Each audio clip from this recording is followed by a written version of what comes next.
చూస్తున్నాం 197 కమ్యూనికేషన్స్ కు చెందిన పేటిఎం పేమెంట్స్ బ్యాంకుకు కష్టాలు కొనసాగుతూనే ఉన్నాయి. ఈ ప్రభావం పేటిఎం పై పడింది. ఆర్బీఐ ఆంక్షల నేపథ్యంలో తాజాగా జాతీయ రహదారుల ప్రాధికార సంస్థ తరపున టోల్ రుసుమును వసూలు చేసే భారతీయ రహదారుల నిర్వహణ సంస్థ ఫాస్టాగ్ జారీ చేసే అధికృత బ్యాంక్ లిస్ట్ నుంచి పేటిఎం పేమెంట్స్ బ్యాంకును తొలగించింది. ఎలాంటి ఇబ్బందులు లేకుండా ప్రయాణం కొనసాగించడం కోసం తాము పేర్కొన్న బ్యాంక్స్ నుంచి ఫాస్టాగ్ కొనుగోలు చేయాలని యూజర్లకు సూచించింది.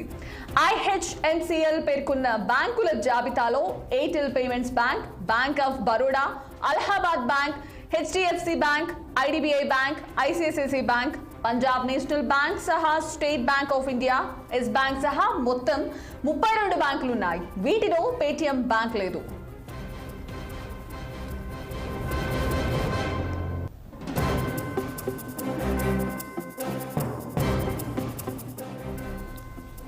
ఫిబ్రవరి 29 తర్వాత వినియోగదారుల అకౌంట్లు, వాలెట్లు, ఫాస్టాగ్స్ లో డిపాజిట్ సహా టాప్ అప్స్ స్వీకరించొద్దని పేటిఎం బ్యాంకును ఆదేశించింది ఆర్బీఐ.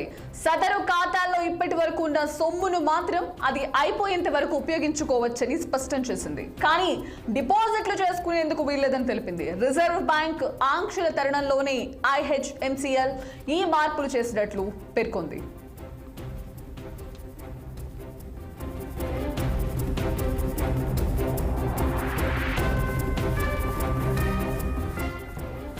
ప్రస్తుతం పేటిఎం బ్యాంక్ కస్టమర్ల కేవైసీకి సంబంధించి నిబంధనలు పాటించలేదన్న కారణంతోనే ఆంక్షలు ఎదుర్కొంటుండగా ఇప్పుడు ఫాస్టాగ్ యూజర్లంతా ఆర్బీఐ మార్గదర్శకాల ప్రకారం కేవైసీ ప్రక్రియ పూర్తి చేసుకోవాలని ఆదేశించింది.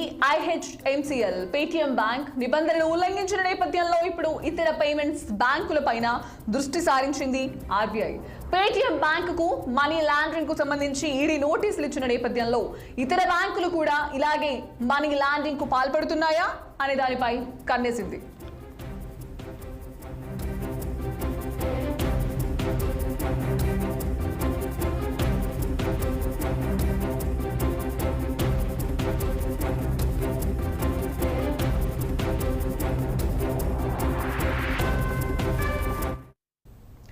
దాదాపు 50,000 బ్యాంక్ అకౌంట్లకు సరైన కేవైసీ డాక్యుమెంట్లు లేవని ఫైనాన్షియల్ ఇంటెలిజెన్స్ యూనిట్ గుర్తించింది. వీటిలో 30,000 అకౌంట్లు పేటిఎం పేమెంట్స్ బ్యాంకుకు లింక్ అయినట్లుగా తెలిపింది. మిగతా వాటిపైన దర్యాప్తు కొనసాగుతోంది. దీంతో మనీ లాండరింగ్ అనుమానాలు రేకెత్తాయి.